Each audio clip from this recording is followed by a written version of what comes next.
Yung mga naghihintay na ng ulam mo, tatlo yan. Ito yung pinakamalakas kumain, itong maitim itlog. Bakit maitim itlog mo? Ha? Ba't maitim yan? Di naman naarawan yan, ha? Ano, Paps? Koko. Lapit na maluto yung ulam nyo. Adobo. Adobong chicken. Kasi laging ulam nila puro baboy, baka, ganun. Gulay. Ngayon magmanok naman kayo ngayon.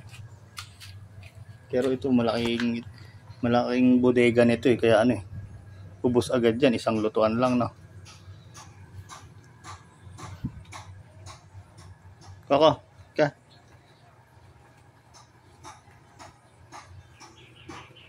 Bang, bakit ito maitim to? Hindi naman to naarawan. Ha? Bakit maitim yan?